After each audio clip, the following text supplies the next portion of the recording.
بكم في برنامج اللي على ما تنسوش تعملوا اشتراك ولايك وتفعلوا الجرس ليصلكم كل جديد.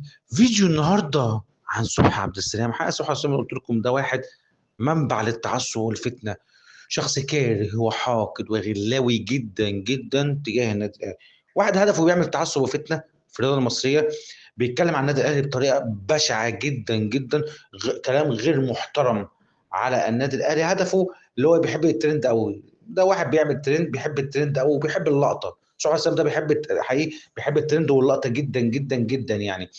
فطبعا صبحي السلام هو بيقول حاجات اصلا مش موجوده على ارض الواقع، بيقول كلام من وحي خياله، كلامه كله كذب في كذب في كذب. فطبعا واضح الاهلي عمل له مرض نفسه، عمل له تعب نفسه، عمل له عقده من السنين يعني. طبعا هو صبحي عبد السلام طبعا هو متوش متر، ما عندوش شخصيه، ما عندوش مبدا في حياته، تلاقيه هو منافق ومدلس وكذاب وان هو بيكره وبيغل وبيحقد. والشر ما له تجاه النادي الاهلي عمل له مشكله وعمل له عقده من السنين، لان هو بيكره وبيغل تجاه النادي الاهلي. طبعا في جون جد والله العظيم حاجه في منتهى التعصب فتنه وحاجه غير محترمه.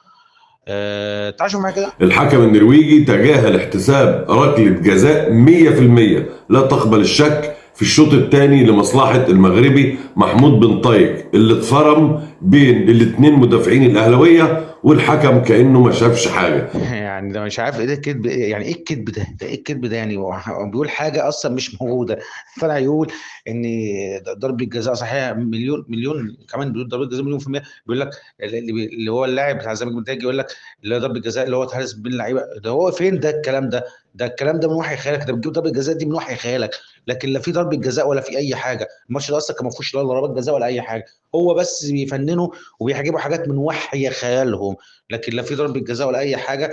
اللي زي ده صبحي عبد السلام بيحب يقول اي حاجه وخلاص، وهم دايما قلت لكم بيعيشوا في دور المظلوميه، بيحبوا المظلوميه او بيعيشوا في دور المظلوميه، وبيحبوا ان هم يقولوا احنا مظلومين دايما، واصلا اللي هم مظلومين ولا في اي حاجه.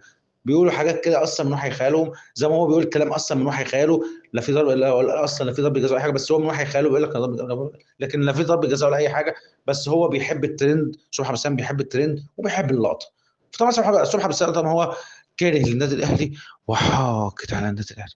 صبحي عبد السلام اعرف حجمك قبل ما تتكلم عن النادي الاهلي. استنوني في حلقه بكره من برنامج العالمي. السلام عليكم.